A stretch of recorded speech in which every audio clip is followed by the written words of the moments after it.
Nung una pong makita ko yung bills ko nung gumamit na kami ng ng solar,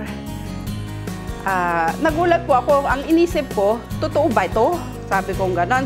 Sa isip ko, kahit yung mga anak ko, tinanong ko, anak, tingnan niyo yung ating bills. Totoo ba ito? Sabi ng mga anak ko, Mami, ano po ba sa tingin niyo? Totoo o hindi? Sabi, hindi ako makapaniwala kasi ang laki ng nabawas ng ang laki ng nabawas ng kuryente namin nung gumamit kami ng solar.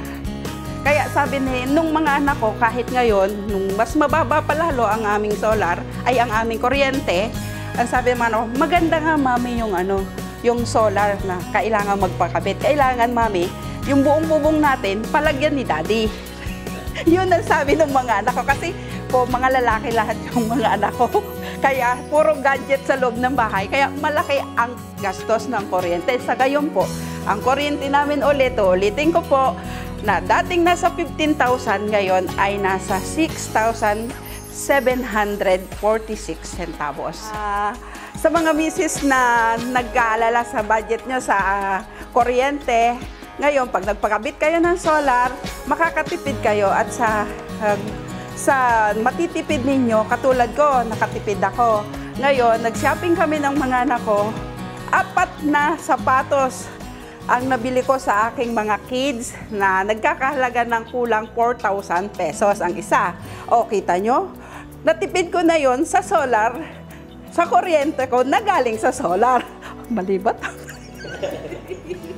Kasi yun lang talagang ika nga nung mister ko, nag-text ako sa kanya, sa ko, darling, ako ganon, ay kako, ang sapatos ng presyo ng halaga ng mga anak mo, ang mga anak mo ay 13,000 pesos yung sapatos nila. Sabi nung mister ko, maganda, darling, kasi ang sabi niya, ang natipid mo sa kuryente, naibili mo pala ng sapatos ng mga anak mo.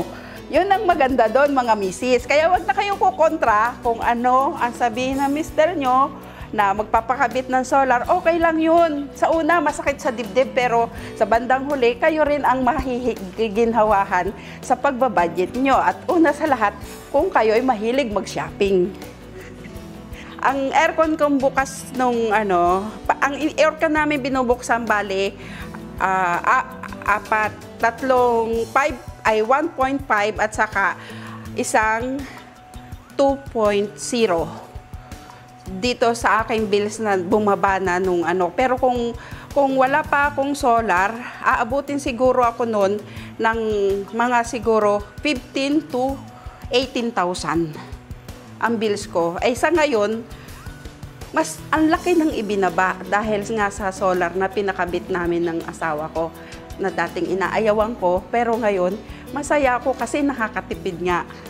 Hinihikayat ko po sa inyo, wag na po kayong magduda na wag magpakabit ng solar, wag dalawang isip na magpapakabit, hindi. Magpakabit na po kayo kasi maganda po sa ating mga misis na nagbabudget sa ating gastusin sa pamamahay sa buwan-buwan. Malaki po ang ating maiitipid sa solar na sinasabi nila.